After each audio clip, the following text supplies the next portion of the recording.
There is a kind of love that doesn't make noise when it arrives. It doesn't knock. It doesn't announce itself. It simply settles into you quietly, like morning light coming through a window you forgot to close.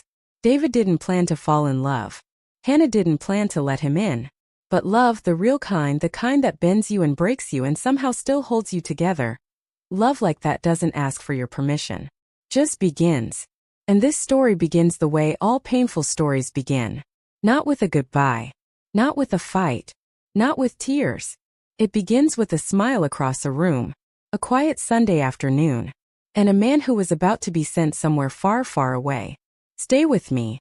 If you have ever loved someone and lost them to distance, to silence, to a misunderstanding that nobody had the words to fix, this story is for you. Subscribe. And let's begin. His name was David. He was 30 years old and he had already lived what most men would call 3 lifetimes. He had spent the last 4 years doing missionary and humanitarian work across West Africa, Ghana, Nigeria, Liberia. He had built water wells in villages where children walked 6 miles every morning just to drink. He had sat beside dying men and held their hands and prayed until his voice went hoarse. He had eaten beans from a shared pot under open skies and slept on floors that were harder than the questions he asked God in the dark. He came back to the States that spring not to rest, not to stay. He came back to regroup, to raise support, and to go back out. He did not come back for love. But love, as it turns out, is not particularly concerned with your schedule. The church hall smelled like jollof rice and ceiling fans and children running in socks on polished floors. It was a community dinner, the kind where folding tables stretched end to end and every grandmother brought something wrapped in foil and every child ate 3 plates before anyone noticed. David was talking to the pastor near the door, half listening. His eyes moved around the room the way they always did, scanning, taking inventory, a habit from years of working in places where you had to know your surroundings. That was when he saw her. She was standing at the far end of the food table, and she wasn't filling her own plate. She was bent slightly forward, helping an elderly woman who couldn't quite reach the rice. She was speaking to the woman in a voice too low to hear from where David stood. But whatever she said made the old woman laugh. A full real laugh. The kind that came from somewhere deep. Hannah Mensah. She didn't look up. She didn't notice him watching. She just kept moving gently through the crowd, refilling cups, tucking chairs back in, picking up a dropped napkin from the floor without making it a moment. There was something about her that didn't perform itself. Every act of kindness she gave that evening was done quietly, without an audience, without a pause to see if anyone was watching. But David was watching. And something in his chest, something he had packed away very neatly years ago, shifted. They were introduced later that evening by a mutual friend, Sister Abina, who had the particular gift of knowing exactly which 2 people in a room had not yet spoken to each other and absolutely needed to. Hannah, this is David. He just got back from Nigeria. David, this is Hannah. She leads our care ministry. Hannah turned and for a moment, just a fraction of a second, something moved across her face. Not surprise. Not shyness. Something quieter than both of those things.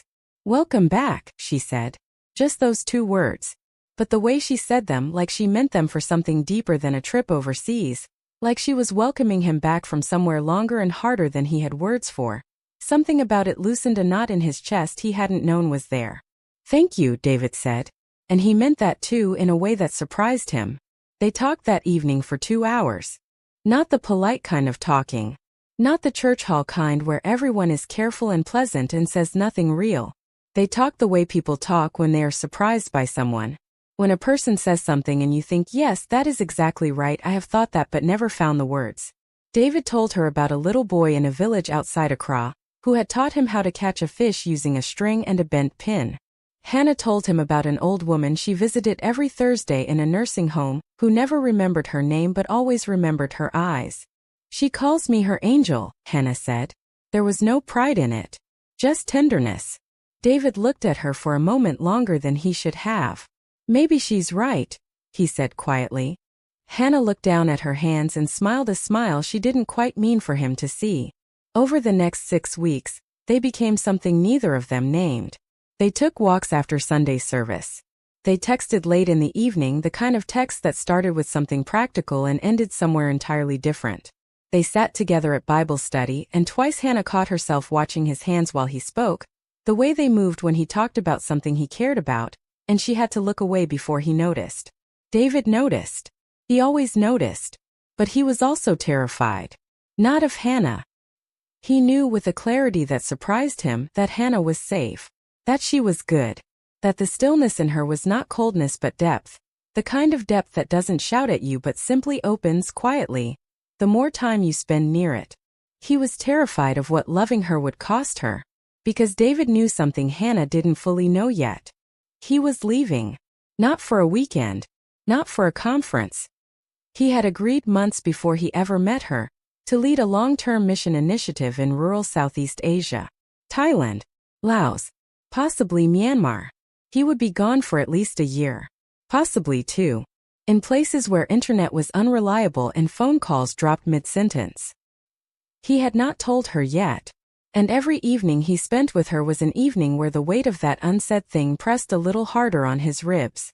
One night, sitting on the steps outside the church after a late prayer meeting, Hannah said something he replayed for weeks afterward. "I don't think I'm afraid of love," she said, looking out at the parking lot, at the orange glow of the streetlights. "I'm afraid of the part after it. When someone decides the distance is too much and they stop trying." David was quiet for a long time. "Has that happened to you?" he asked. She tilted her head slightly. "Not a yes. Not a no. Something in between. My father left when I was 12, she said simply. He didn't say goodbye. He just stopped being there. And I kept waiting for him to come back and explain himself. Did he? No. A small breath. So I learned that waiting is its own kind of answer. David looked at her then. Really looked at her. And he understood with a heaviness that settled deep into him what it would mean to leave her. He understood it. And he had no idea what to do with that understanding.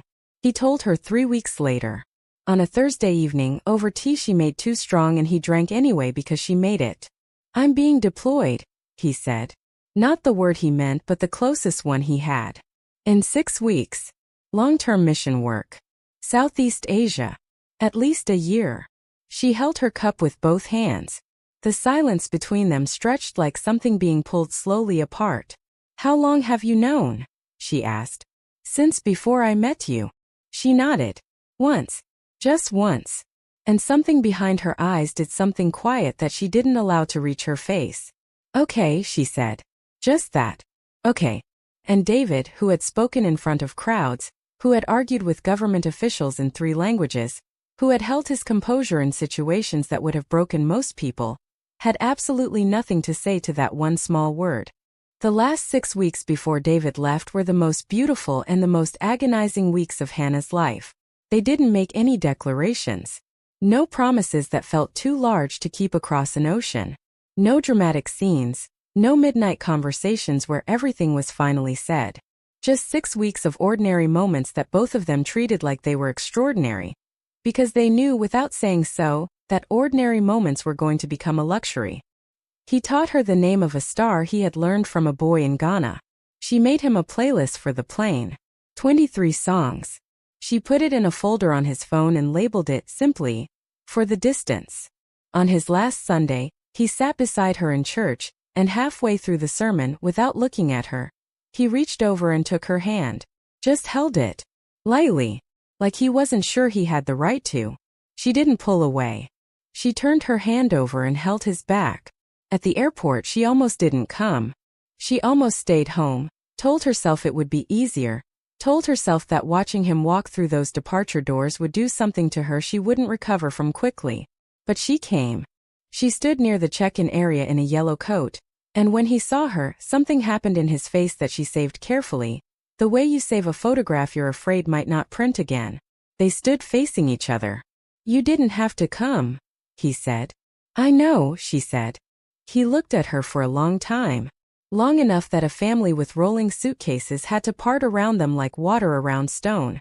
Hannah. Her name in his mouth always sounded like something he was being careful with.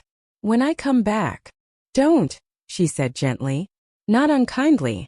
Don't make a promise that lives that far away. Just go. And be safe.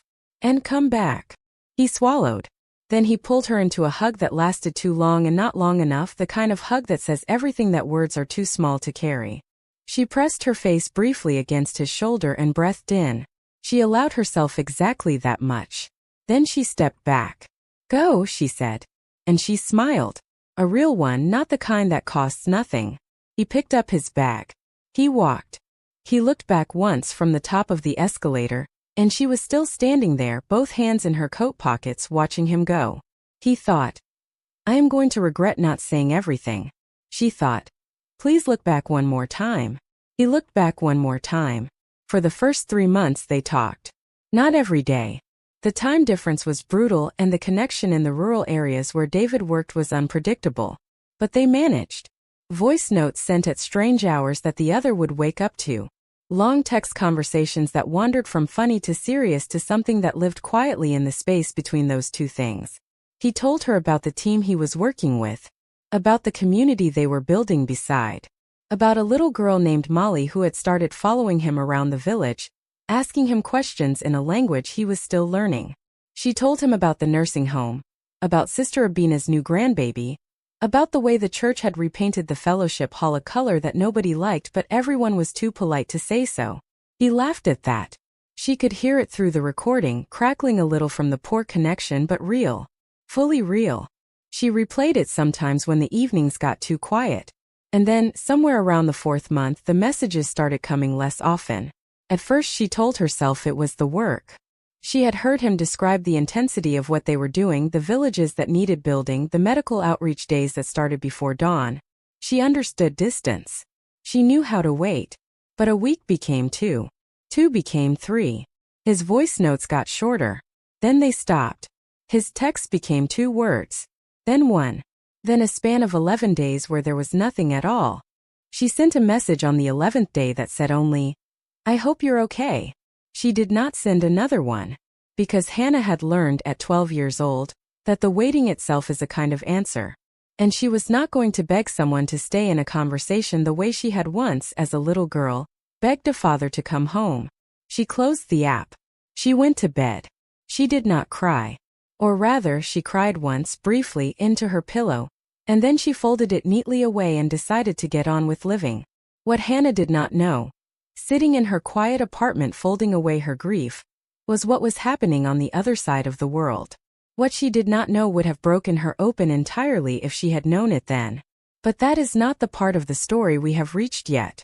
What we have reached is the photograph. It was Sister Abina who showed it to her. Not cruelly. Sister Abina was not a cruel woman. She showed it the way you show someone a thorn before you try to remove it, because she believed it was better to see a painful thing clearly than to be surprised by it sideways.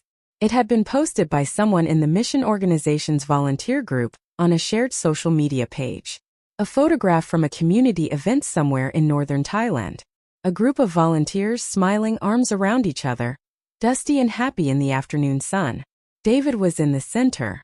And beside him, laughing, her head tilted toward him, her hand resting on his arm, was a young woman Hannah had never seen before. Beautiful. Bright-eyed. Close. I just thought you should see it, Sister Abina said quietly, before someone else showed you and made it into something worse than it is. Hannah looked at the photograph for a long time. She said nothing. She handed the phone back. Thank you, she said. The way you thank someone for bad news delivered gently. Not because you are glad they told you. Because they could have been unkind about it and weren't. She spent that evening staring at her ceiling, asking herself which part of this hurt the most. It wasn't the woman in the photograph. She was rational enough to know that a photograph is a fraction of a second and a fraction of a second is not a story. What hurt was the silence. What hurt was that she was sitting in this apartment, 11 days without a word. And there was a photograph of him laughing. Not too tired to laugh. Not too busy to be at a community event. Just something to send her a voice note. To type a sentence. To let her know he was alive and laughing and standing beside beautiful women in afternoon sunlight. She was not irrational about it. She was also not unaffected by it. She opened her phone. She found his name. She held the phone for a long moment deciding. Then she put it face down on the table. If he wanted to tell me things, she said quietly, to nobody, to God, to the quiet room, he would be telling me things. She picked up a book instead. She made tea. She did not look at the photograph again. But she did not stop thinking about it. Not for a long time. What nobody knew, not Sister Abina, not Hannah, not anyone in that church, was who the woman in the photograph was. Her name was Grace. She was a fellow volunteer. A doctor from South Korea who had been working with their team for 2 months. She was also engaged, quietly and happily, to a man back home who sent her letters the old-fashioned way. The moment in the photograph was exactly what it looked like. 2 tired, grateful people at the end of a long outreach day, laughing about something small. But photographs do not come with their context attached. And Hannah did not know any of that. And David, locked in a situation that would explain everything but that we haven't arrived at yet, could not tell her. His name was Marcus. He had been attending the church for about 2 months before anyone really noticed him noticing Hannah. He was kind, stable, a civil engineer with steady hands and a steady life, and the kind of thoughtful attention he gave to everything, including her, that felt like water to someone who had been quietly thirsty. He started small, saving her a seat, asking her opinion on things that didn't require her opinion, showing up at the Thursday nursing home visits and simply helping, not to impress her, or at least not only that, but because he was genuinely the kind of person who helped. Hannah liked him. She was honest with herself about that. She liked his steadiness. She liked that when he said he would do something, he did it. She liked that he was there, present, fully present, in a way that felt like a small cruelty to compare to, but that she compared to anyway. She liked him. She did not love him. And she knew the difference. Marcus asked her to dinner 6 months after David left. She said yes because she was trying to be fair. To herself. To the version of her life that was actually here. Not the one that had gone to Southeast Asia without her. The dinner was lovely. He was attentive. He asked her real questions and listened to the real answers. He walked her to her door and said goodnight without pushing for anything more. And she thought, standing in her hallway afterward, that some people are gifts you don't know how to receive because you are still waiting for a different delivery. They went to dinner twice more. And then, on a quiet evening in her apartment, 7 months after David had last sent a real message, Marcus said something that changed the temperature of the room. Hannah. He set down his cup. I know this might be too soon. I know you might not be ready. But I need you to know that I see you.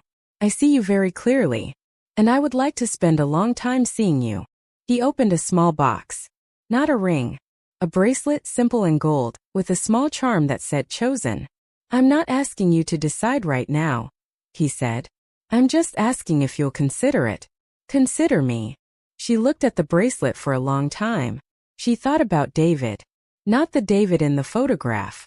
The David who sat beside her on the church steps and held the word for loneliness in his mouth long enough to feel its weight before offering it to her. The David whose hand had found hers in a pew and held it like something precious. She thought about the 11 days of silence. The months since then. She thought, if he wanted me I would know. She thought, waiting is its own kind of answer. She looked up at Marcus. Let me think, she said. He nodded. He closed the box gently. Take all the time you need. She almost said yes. You need to understand that. She almost said yes. Not out of desperation, not out of defeat, but out of a genuine recognition that Marcus was a good man and that a life with a good man was not a consolation prize. It was a good life. She was 27 years old and she was tired of loving someone across a silence that had long since stopped being a bridge and had started feeling like a wall. She almost said yes. And that is when her phone rang. It was not David. It was Thomas, a young man from the mission organization who had come through their church on a speaking tour the previous year. Hannah didn't know him well, but she had his number from a church directory. Hannah, Thomas said, and his voice had a careful quality she didn't like. I wasn't sure if I should call, but I thought if it were me I would want to know. Know what? A breath. There was a situation with David's team. About 4 months ago. It's been resolved now, but it was serious. He couldn't communicate with anyone outside the mission for a while. It was a precaution, a safety thing.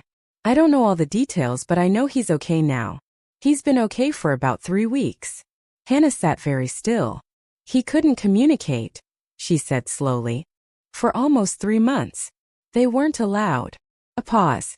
I just thought because I'd heard through Abina that things were maybe moving in another direction for you. I thought you should know. Before you made any decisions. She sat with that information for a long time after the call ended. 3 months of silence. Not chosen. Not careless. Not because he was laughing at community events and forgetting she existed. Forced. Mandated. A safety situation she was not privy to. That had put him somewhere unreachable. And during those 3 months she had packed away her feelings as neatly as laundry and moved steadily toward a different life. She thought, I almost didn't wait. She thought, I almost said yes to Marcus tonight. And then she thought something that complicated everything. But David still hasn't called. Because Thomas said he had been free to communicate for 3 weeks. 3 weeks. And still nothing. What Hannah did not know was the rumor. 2 weeks before Thomas called her, David had received a message from a well-meaning friend back home. The friend had meant no harm. He had heard something the way people hear things sideways half-finished, through 3 sets of ears before it reaches the 4th. What David heard was this. Hannah had moved on. There was someone. It was serious. He sat with that information in a small room in Thailand with a single overhead bulb and the sound of crickets coming through a window screen, and he felt something in his chest go completely quiet. He told himself, this is right. This is fair.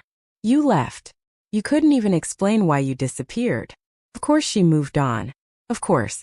She is not the kind of woman who waits forever for a man who chose a mission over a moment. He told himself he was glad for her. He did not reach out because he told himself that reaching out now would be selfish. That pulling on something she was trying to build with someone else would only be about him, not about her. And he had never wanted to be someone who made her life harder in the name of his own feelings. So he did what he believed was loving. He went quiet. 2 people who loved each other, both stepping back out of what they believed was care for the other. Both stepping back into separate silences. Both, without knowing it, making the same mistake for the same reason. 6 weeks passed. Hannah put the bracelet on her dresser. She did not put it back in Marcus's hands yet, but she did not wear it either. She existed in a kind of deliberate pause, neither moving forward nor going back, trying to hear something in herself she couldn't quite locate. She prayed. Not the organized, articulate kind of prayer she could have narrated for you. The other kind. The kind that is mostly just sitting very still, and feeling the weight of your life and trusting that God can read what you can't speak. On a Tuesday morning, Sister Abina came over with food she didn't need and company Hannah needed more than she admitted. They sat at the kitchen table and Sister Abina said, without preamble. He called Thomas again. David. He asked about you. Hannah wrapped both hands around her mug. What did he ask? He asked if you were happy. The words sat between them like an object neither of them wanted to be the first to pick up. That's all. Hannah said. That's all. Sister Abina looked at her steadily. He didn't ask for your number. He didn't ask Thomas to pass a message. He just asked if you were happy. Hannah stood up and walked to her kitchen window and looked at the street below, where 2 children were arguing over a bicycle, and a pigeon was eating something off the pavement with complete disregard for everyone. He thinks I'm with Marcus, she said. It was not a question. I think he does. And he's not going to call. Still not a question. Because he thinks calling would be cruel. Sister Abina's voice was gentle. He loves you the way a man loves someone when he thinks he's already lost them. Which means he's going to do absolutely nothing and call that consideration. Hannah turned back from the window. Men, she said quietly. And there was something in her voice that was not quite anger and not quite love and was somehow both. She almost walked away. This is the part where you need to understand how close it was. There was a morning, 3 days after that conversation with Sister Abina, when Hannah sat at her table with Marcus's bracelet in her hand and the full weight of everything pressing down on her, and she thought, I am 27 years old and I am exhausted from loving a man who is not here. She thought, Marcus is here. Marcus shows up. Marcus does not make me decode his silence like it's a language I never agreed to learn. She thought, what if love that works is supposed to be easier than this? She was this close. Her phone was in her other hand. She was going to call Marcus. She had his number pulled up. She was going to say yes. She was going to say, I'm ready.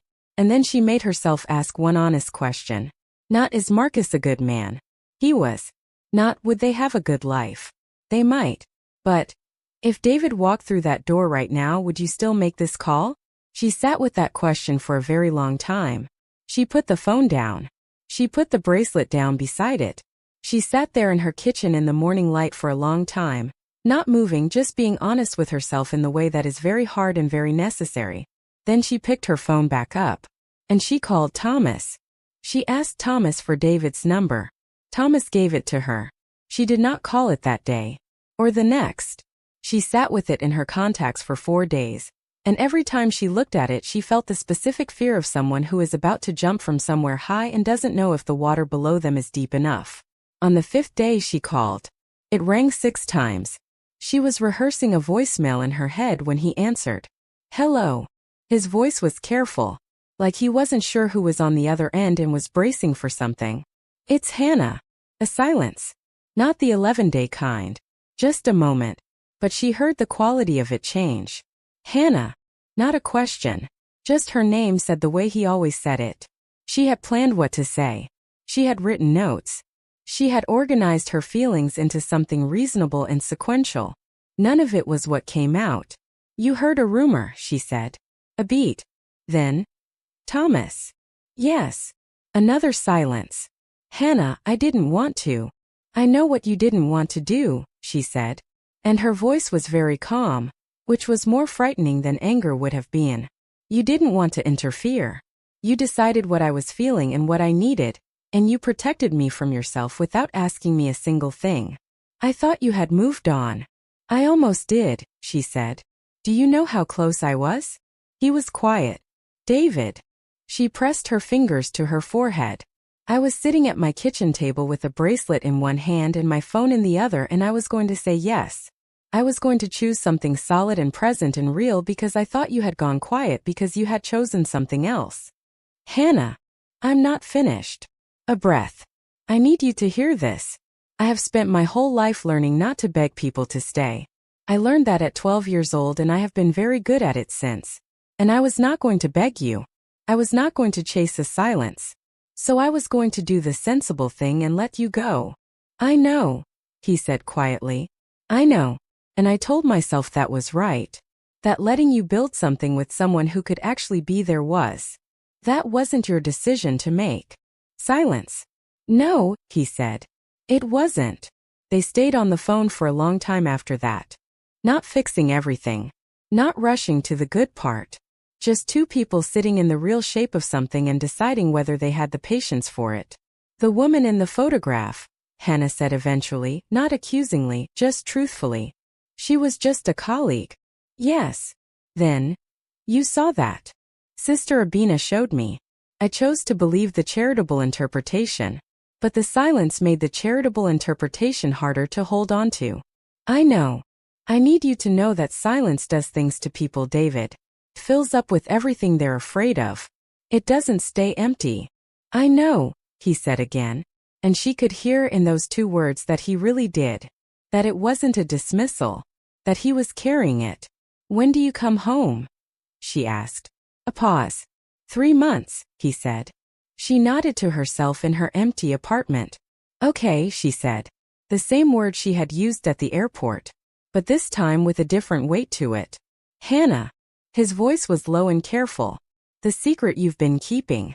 The thing you've been carrying. A beat. I don't know what it is. But I know there's something. I've known since the first evening we talked. You smile through it very well. But I notice you. The silence this time was hers. It was the thing she had not planned for. He noticed. He had always noticed. Hannah had never told anyone the whole of it. She had given pieces to different people. The piece about her father leaving that she gave easily, because it was old enough to be talked about without bleeding. The piece about the years of mild depression she moved through in her early 20s, that she had shared carefully with a therapist and with God and no one else. The piece about the miscarriage. That last one she had not given to anyone. She had been 24 years old. She had been in a relationship with a man who said he loved her and was not prepared, when it came to it, to handle the reality of loving her. When she lost the pregnancy at 11 weeks, he was kind about it in the way people are kind when they are mostly relieved. And then 2 months later he was gone. She had grieved it alone. The loss of the baby. The loss of him. The loss of the version of herself that had believed this would be her life. She had grieved it quietly. She had recovered. She had rebuilt. But she carried it. The way you carry something that shaped you not as a wound anymore but as a weight. As a part of the architecture of who you are. And she had been afraid, somewhere in the early weeks of knowing David, that if he really saw the full landscape of her, he would do the gentle version of what the other man had done. Not cruelly. Just quietly. He would decide that she came with too much weather and he had a mission to focus on. So she smiled well. She showed him her stillness and her depth and her care for others, all of which was real. But she kept the room with the weight in it locked. She told him. There on the phone with the Atlantic and several time zones between them, she told him. Not everything at once. In the way you tell someone something real. Slowly, carefully watching through your words to see if they will stay. He stayed. He listened. He did not fill the silences with comfort too quickly. He let her finish. He let the weight of it land properly before he said anything at all. And when he spoke, he said, "Thank you for trusting me with that." Not, "I'm so sorry." Not, "That must have been so hard." Not the automatic responses. "Thank you for trusting me." She pressed her free hand flat against her chest, above her heart, and breathed. "I should have told you before," she said. "You told me when you were ready," he said. "That's the right time." David. "Yes. Don't go quiet again." "I won't," he said. "Not by choice. Not ever again." She believed him. She was surprised to discover that she believed him completely. 3 months is not a short time. 3 months of weekly calls that stretched past midnight on her side, and into early morning on his. 3 months of voice notes and honest conversations, and the slow, careful work of two people who have been hurt by their own assumptions learning to say things before they calcify into silence. He told her about the safety situation he couldn't explain before. He had been right to be cautious. There had been a political instability issue in the region. A period where the organization had instructed all team members to maintain minimal outside contact for their own protection. He had not been allowed to explain why he went quiet. He could only go quiet. She heard him explain it and she understood it, and she also said, "I know it wasn't your fault. And I also want you to know that not knowing felt like drowning. I want you to understand both of those things at the same time." "I understand both," he said. "Good," she said. She had a difficult conversation with Marcus. It was the conversation she owed him. Honest, kind, without cruelty. She told him she cared about him. She told him he was genuinely one of the good ones. She told him she could not be what she had been edging toward being, because her heart was somewhere it had apparently decided to stay. He was quiet for a moment. Then he said, "Is he worth it?" She thought about that. "He's not perfect," she said. "But he's honest. When he's present, he's completely present. And I believe him when he says he sees me." Marcus nodded slowly. "Then I hope he knows what he has." "I'm going to make sure he does," she said. She shook his hand. He held it for a moment. Then he let go. Some goodbyes are sad without being wrong. That one was. David's plane landed on a Wednesday morning in late October. He had not told her the exact date. Not because he was playing games. Because he needed to see something in himself first.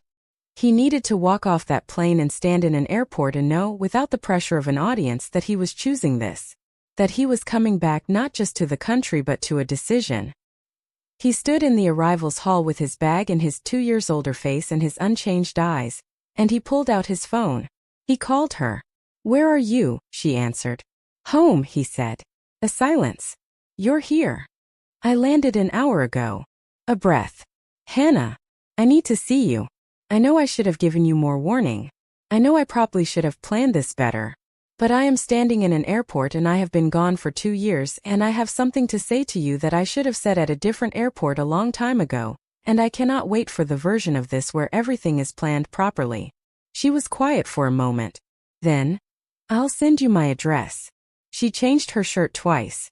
She told herself she was not nervous and then laughed at herself for lying. She made tea she didn't touch and straightened things that didn't need straightening and sat down and stood up again and looked out the window of her apartment at the street below, at the ordinary Wednesday afternoon world going about its completely ordinary business, unaware that something significant was about to happen on the third floor of this building. She heard the knock. She walked to the door. She opened it. He was thinner, a little browner from the sun. His hair had grown slightly. He was wearing a jacket that had seen better days and he was holding nothing in his hands, which somehow felt significant, like he had put everything down before arriving. Like he had come with nothing except himself. They looked at each other. All the words she had organized, all the things she had planned to say when this moment came, they didn't leave. They just became unnecessary, like scaffolding after the building is already standing. "You look," he started. "Don't," she said. But she was smiling. He smiled back. And it was the same smile. 2 years, several countries, a safety situation, a rumor, a photograph, a proposal, and a secret, and it was the exact same smile. "Can I come in?" he asked. She stepped back from the door. They talked for 4 hours. Not about what they were to each other. Not yet. They talked the way people talk when they have earned each other's time. About the little girl named Molly who had learned 3 English words, and used all of them incorrectly but enthusiastically. About the nursing home woman who now knew Hannah's name. About small things and large things and the invisible thread of everything that had kept them tethered across 2 years of terrible miscommunication. At some point the sun went down and neither of them moved to turn on a lamp and they sat in the last of the daylight, which is the most honest kind of light, and David said, "I want to say something." "Say it," Hannah said. "I love you," he said. Simply. Not dramatically. Not as a climax. As a fact he was done not saying out loud. "I have loved you since a community dinner when you helped an old woman with her plate, and didn't look around to see if anyone noticed. And I have done a poor job of showing you that in ways that you could actually feel. And I cannot promise you that my life is easy, or that I will never have to go somewhere you can't follow. But I can promise you that I will never again let silence be the thing that speaks for me. You deserve actual words. You deserve the full conversation. And I want to spend a long time giving it to you if you'll let me." Hannah looked at him in the last of the daylight. She thought about 12 years old and a father who didn't come back. She thought about a pregnancy lost alone. She thought about a bracelet on a dresser and a phone in her hand, and how close she came to choosing a different life. She thought about how love that is real does not arrive without cost. That the cost is not proof it's wrong. Sometimes the cost is exactly the proof that it's right. "I love you too," she said. "I think I have for a long time. I was just waiting to be sure you were the kind of man I could say it to without disappearing into it." "And?" he asked quietly. She reached across the space between them and took his hand. "And I'm sure," she said. Outside, the city went on being a city. The children on bicycles went home for dinner. The pigeon found somewhere warmer to be. The streetlights came on, orange and steady, and somewhere a church bell rang the hour. Inside, 2 people sat in the honest dark of late evening, holding hands, saying nothing, and for once, the silence between them was not a wall. It was a room they both lived in. It was home. Love does not always look the way we planned it. Sometimes it arrives in a church hall on a Saturday afternoon, and it costs you more than you thought you had. Sometimes it asks you to wait in silences that feel like answers. Sometimes it hides behind photographs and rumors and the very human mistake of assuming you know what someone else is thinking and acting on it without asking. Sometimes love sends you somewhere far away, not to leave the person behind, but to become the version of yourself that is ready to stay. David was sent. He went. And love, stubborn and patient and completely uninterested in convenience, refused to end. Hannah waited. Not passively. Not without her own life running forward. But she waited in the way people wait when they are being honest with themselves about what they want. And in that honesty, she found something sturdier than certainty. She found trust. Go into all the world, the scripture says. And David went. But what the scripture also carries quietly, in the spaces between its words, is the truth that the people left behind are also part of the mission. Their faithfulness. Their patience. Their willingness to hold the thread. Hannah held the thread. And love, when it was ready, followed it home. Sometimes love isn't about holding on. It's about letting go, and trusting God to bring it back. End. If this story moved you, Share it with someone who needs to hear it today. And if you are somewhere in the middle of your own version of this, waiting, hoping, trying to read a silence, know that your story is not finished yet. The best chapters often come after the longest nights. Subscribe if you haven't. Leave a comment below telling me which moment hit you hardest. And come back, because there are more stories like this one waiting for you here. Until next time, take care of your heart.